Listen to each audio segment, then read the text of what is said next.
Hello friends, स्वागत आहे तुमचं MPSC ॲस्पिरंट या यूट्यूब चॅनलवर. मित्रांनो, MPSC राज्यसेवा पूर्व परीक्षा PYQ सिरीज आपण चालू केलेली आहे. तर त्यामध्ये आपण 2014 पासून तर 2024च्या सर्व प्रिव्हियस इयर क्वेश्चन पेपर आपण बघत आहोत. तर त्यामध्ये मित्रांनो आपली 2014, 15, 2016 आणि 2017ची क्वेश्चन पेपर आपली झालेली आहे आणि आपण आता MPSC राज्यसेवा पूर्व परीक्षा 2018ची आपण बघत आहोत. तर त्यामध्ये मित्रांनो आपले इकॉनॉमीचे क्वेश्चन काही झालेले आहे. अत्यंत महत्त्वाची अशी PYQ सिरीज आहे मित्रांनो. आयोगाने कशा प्रकारचे प्रश्न विचारले आहे आणि आयोगाचा कोणत्या टॉपिकवर भर आहे, तुमचे या PYQ सिरीजमधून ते पॉईंट नक्कीच कव्हर होतील. तसेच मित्रांनो, तुम्ही जर कंबाईनची तयारी करत असाल तर MPSC combine group B and group C previous year question paper म्हणजे PYQ सिरीज आपण चालू केली आहे मित्रांनो. तर त्यामध्ये आपण 2011 पासून तर 2024 पर्यंतच्या सर्व क्वेश्चन पेपर बघणार आहोत. तर त्यामध्ये PSI, STI आणि ASO च्या क्वेश्चन पेपर मित्रांनो आपण बघणार आहोत. तर अत्यंत ती पण महत्त्वाची सिरीज आहे. आयोगाने कशा प्रकारचे प्रश्न विचारले आहे ते पॉईंट तुमचे त्या PYQ सिरीजमधून नक्कीच कव्हर होतील. तसेच मित्रांनो, MPSC अपडेटसाठी तुम्ही आपल्या टेलिग्राम चॅनलला फॉलो करू शकता. आपला टेलिग्राम म्हणजे MPSC ॲस्पिरंट हा टेलिग्राम चॅनल आहे. त्याची लिंक डिस्क्रिप्शन बॉक्समध्ये दिलेली आहे. तसेच मित्रांनो, तुम्हाला कोणत्या पण प्रश्नाविषयी काही डाऊट असेल तर तुम्ही कमेंट बॉक्समध्ये नक्कीच सांगू शकता. तुम्हाला जर व्हिडिओ आवडत असेल तर व्हिडिओला लाईक, कमेंट आणि शेअर जरूर करा. चला तर मग व्हिडिओला सुरुवात करूया. पहिला प्रश्न, महिला व बालकल्याण योजनामध्ये पुढीलपैकी कोणत्या योजनांचा समावेश होतो? तर अ काय आहे अंगणवाडी सेवा योजना, प्रधानमंत्री मातृवंदना योजना, क राष्ट्रीय पोषण अभियान, ड बाल सुरक्षा योजना. तर मित्रांनो, इकॉनॉमिक्समध्ये योजनांवर नेहमी प्रश्न विचारला जातो. तर पर्याय उत्तर काय दिले आपल्याला? फक्त अ आणि ब. सेकंड फक्त क आणि ड. तिसरं फक्त अ, ब आणि क. आणि चौथं वरीलपैकी सर्व. तर मित्रांनो, महिला व बालकल्याण योजनामध्ये कोणत्या योजनांचा समावेश होतो? अंगणवाडी सेवा योजना, प्रधानमंत्री मातृवंदना योजना, क राष्ट्रीय पोषण अभियान आणि ड बाल सुरक्षा योजना. तर या योजनांचा महिला व बालकल्याण योजनामध्ये समावेश होतो. तर मग याचं योग्य आन्सर काय आहे? तर वरीलपैकी सर्व. ऑप्शन 4 याचा करेक्ट आन्सर आहे. नेक्स्ट क्वेश्चन, दारिद्र्य घटविण्याच्या कुठल्याही धोरणात स्वयंरोजगार आणि वेतनाधिष्ठित रोजगार या दोन्ही गोष्टींचा समावेश होणे गरजेचे आहे. कारण अ काय दिले आहे? ग्रामीण भागात स्वयंरोजगार हा जास्त प्रचलित आहे. ब वेतन रोजगारावरील अवलंबित हे मालकांवरील एम्प्लॉयर अवलंबित्व वाढते. क काय आहे? असे केले नाही तर श्रीमंत व गरिबांमधील दरी वाढेल. आणि ड काय आहे? श्रीमंताची मालमत्ता संसाधने वाढतील. तर पर्याय उत्तर काय आहे? फक्त अ आणि ब. सेकंड फक्त ब आणि क. तिसरं फक्त क आणि ड. आणि चौथं वरीलपैकी सर्व. तर मित्रांनो, दारिद्र्य घटविण्याच्या कुठल्याही धोरणास स्वयंरोजगार आणि वेतनाधिष्ठित रोजगार या दोन्ही गोष्टींचा समावेश होणे गरजेचे आहे. कारण ग्रामीण भागात स्वयंरोजगार हा जास्त प्रचलित आहे. तर अ हे विधान बरोबर आहे. सेकंड काय आहे? वेतन रोजगारावरील अवलंबित्व हे मालकांवरील म्हणजे एम्प्लॉयर अवलंबित्व वाढवते. तर हे पण विधान बरोबर आहे. असे केले नाही तर श्रीमंत व गरिबांमधील दरी वाढेल. तर हे पण विधान बरोबर आहे. आणि श्रीमंतांची मालमत्ता संसाधने वाढतील. तर हे पण विधान मित्रांनो बरोबर आहे. तर मग याचं योग्य उत्तर काय राहील? तर वरीलपैकी सर्व. ऑप्शन 4 याचा करेक्ट आन्सर राहील. नेक्स्ट क्वेश्चन, मानवी दारिद्र्य निर्देशांक ही संकल्पना सर्वप्रथम कोणत्या अहवालात मांडली गेली? तर ऑप्शन काय आहे? मानव विकास अहवाल 1990, मानव विकास अहवाल 1997, मानव विकास अहवाल 2001चा आणि मानव विकास अहवाल 2014चा. तर मित्रांनो, मानवी दारिद्र्य निर्देशांक ही संकल्पना सर्वप्रथम कोणत्या अहवालात मांडली गेलेली होती? तर ती मानव विकास अहवाल 1997च्या अहवालामध्ये ती मांडली गेलेली होती. तर ऑप्शन सेकंड याचं करेक्ट आन्सर आहे. नेक्स्ट क्वेश्चन, शीर्षणात्मक शहरे यांची झालेली भरमसाठ वाढ हे एक मोठे आव्हान आहे. कारण अशा शहरांमध्ये विधान काय दिले आपल्याला? अ शहर अनुशासन संरचना नसतात, ब आवश्यक त्या नागरी पायाभूत सुविधा नसतात आणि क शहरांची वाढ ही वेगाने वाढणाऱ्या लोकसंख्येमुळे झालेली असते. कारण शीर्षणात्मक शहरे यांची झालेली भरमसाठ वाढ हे एक मोठे आव्हान आहे.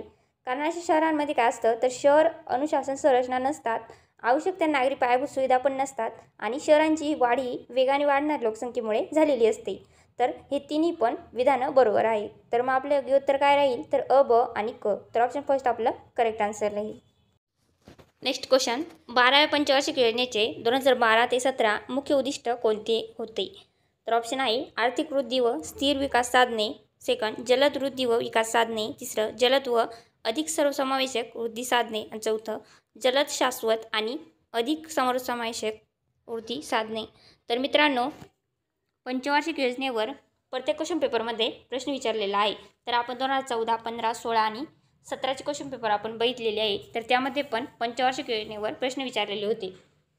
तर मित्रांनो, पहिली पंचवार्षिक योजना, दुसरी पंचवार्षिक योजना आणि तिसरी पंचवार्षिक योजना या पहिल्या 3 महत्त्वाच्या आहेत. तसेच 8वी, 9वी, 10वी, 11वी आणि 12वी या पंचवार्षिक योजना पण महत्त्वाच्या आहेत, पहिल्या आणि शेवटच्या. तर त्या करूनच ठेवा. 12वी पंचवार्षिक योजनेचं मुख्य उद्दिष्ट काय होतं? तर जलद, शाश्वत आणि अधिक सर्वसमावेशक वृद्धी साधणे हे मुख्य उद्दिष्ट होतं. तर ऑप्शन 4 आपलं करेक्ट आन्सर आहे. नेक्स्ट क्वेश्चन, खालीलपैकी काय जिओस्टेशनरी ऑर्बिटचे अचूकपणे वर्णन करते? तर ऑप्शन काय दिलं आहे? समुद्रसपाटीपासूनची उंची 20,000 किमी व एक कक्षा परिभ्रमणास 12 तास लागतात.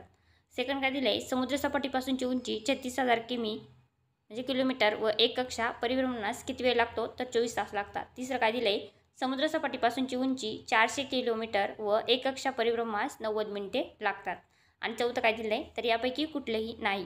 तर मित्रांनो, जिओस्टेशनरी ऑर्बिटचे अचूकपणे वर्णन कोणते सेंटेन्स करते? तर त्याचे उत्तर काय आहे? तर समुद्रसपाटीपासूनची उंची 36,000 किलोमीटर व एक कक्षा परिभ्रमणास किती वेळ लागतो? तर तो 24 तास लागतात. तर ऑप्शन सेकंड आपलं करेक्ट आन्सर आहे. सायन्सचे क्वेश्चन चालू झाले मित्रांनो. तर फ्रेस्नेल्स बायप्रिझममध्ये लॅम्बडा तरंगलांबीची किंमत कशावर अवलंबून असते? तर ऑप्शन काय दिले? 2 संलग्न उगमस्थानातील अंतर, सेकंड फ्रिंजची रुंदी, तिसरं स्टील व दूरदर्शकाची नेत्रकाच यातील अंतर आणि चौथं वरीलपैकी सर्व. तर मित्रांनो, फ्रेस्नेल्स बायप्रिझममध्ये तरंगलांबीची किंमत कशावर अवलंबून असते? तर ती 2 संलग्न उगमस्थानामधील अंतर, फ्रिंजची रुंदी व स्टील व दूरदर्शकाची नेत्रकाच यातील अंतर. तर वरीलपैकी सर्व हे आपलं करेक्ट आन्सर आहे. नेक्स्ट क्वेश्चन, ज्या व्यक्तीचे सुस्पष्ट दृष्टीचे लघुत्तम अंतर 50 सेंटीमीटर आहे अशा व्यक्तीच्या चष्म्याच्या भिंगांचे नाभी अंतर किती असेल? तर ऑप्शन दिलं आहे 50 सेंटीमीटर अंतर्वक्रभिंग, सेकंड 50 सेंटीमीटर बहिर्वक्रभिंग, तिसरं 25 सेंटीमीटर अंतर्वक्रभिंग आणि चौथं 25 सेंटीमीटर बहिर्वक्र. तर मित्रांनो, ज्या व्यक्तीचे सुस्पष्ट दृष्टीचे लघुत्तम अंतर जर 50 सेंटीमीटर असेल तर अशा व्यक्तीच्या चष्म्याच्या भिंगाचे नाभी अंतर किती असेल? तर ते 50 सेंटीमीटर असेल, पण बहिर्वक्रभिंग असेल. तर ऑप्शन सेकंड आपलं करेक्ट आन्सर आहे. नेक्स्ट क्वेश्चन, 10 ओहमचा रोध 12 व्होल्टच्या विद्युत घटात जोडल्यास रोधातून 1.1 विद्युतधारा वाहते. विद्युत घटाचा अंतर्गत रोध काढा. तर ऑप्शन काय दिले? 10 ओहम, 0.1 ओहम, तिसरं 10.9 ओहम आणि चौथं 0.91 ओहम. तर मित्रांनो, याचं योग्य उत्तर काय आहे? 10 ओहमचा रोध जर 12 व्होल्टच्या विद्युत घटात जोडल्यास रोधातून जर 1.1 एवढी विद्युतधारा जर वाहत असेल तर विद्युत घटाचा अंतर्गत रोध किती असेल? तर तो 0.91 ओहम एवढा असेल. तर ऑप्शन 4 आपलं करेक्ट आन्सर आहे. नेक्स्ट क्वेश्चन, एकमेकांपासून 1 मिलीमीटर अंतरावर असलेली 2 समांतर रेखाछिद्र पडद्यापासून जर 1 मीटर अंतरावर ठेवलेल्या आहेत, त्यांच्यावर जर 500 नॅनोमीटर तरंगलांबीची शलाका सोडल्यानंतर पडद्यावर व्यतिकिरण परिणामामुळे तयार झालेल्या पंक्तीमधील अंतर किती असेल? तर ऑप्शन आहे पहिलं 5.0 मिलीमीटर, दुसरं 0.5 मिलीमीटर, तिसरं 5.0 मिलीमीटर आणि चौथं 0.05 मिलीमीटर. तर मित्रांनो, जर एकमेकांपासून जर 1 मिलीमीटर अंतरावर जर असलेली 2 समांतर रेखाछिद्र पडद्यापासून जर 1 मीटर अंतरावर ठेवलेले आहे, तर त्यांच्यावर जर आपण 500 नॅनोमीटर तरंगलांबीची शलाका सोडल्यावर पडद्यावर व्यतिकिरण परिणामामुळे तयार झालेल्या 2 पंक्तीमधील अंतर किती असू शकतं? तर ते 0.5 mm एवढं असेल. तर ऑप्शन सेकंड आपलं करेक्ट आन्सर आहे. नेक्स्ट क्वेश्चन, एका वाफेच्या इंजिनाला 3.6 × 10⁹ जूल पर मिनिट दराने उष्णता जर पुरवली जाते, त्यापासून इंजिन 5.4 × 10⁸ जूल पर मिनिट दराने कार्य करते, तर अशा इंजिनची कार्यक्षमता किती टक्के असेल? तर ऑप्शन आहे 15%, सेकंड 12.5%, तिसरं 85% आणि चौथं 87.5%. तर मित्रांनो, इंजिनची कार्यक्षमता किती टक्के असेल? जर एका वाफेच्या इंजिनाला 3.6 × 10⁹ एवढी उष्णता जर पुरवली असेल तर ती किती असू शकते? तर ती 15% असेल. तर ऑप्शन फर्स्ट आपला करेक्ट आन्सर आहे. नेक्स्ट क्वेश्चन, काही झाडांमध्ये तांब्याच्या कमतरतेमुळे सालीवर फोड व खोलवर तुकडे पडून त्यातून डिंक बाहेर येतो, तर अशा रोगाला थिंबटिमा म्हटले जाते. तर ऑप्शन आहे एक्झांथिमा, सेकंड पांढरा डोळा, तिसरं डायबॅक आणि चौथं पेशीमृत होणे.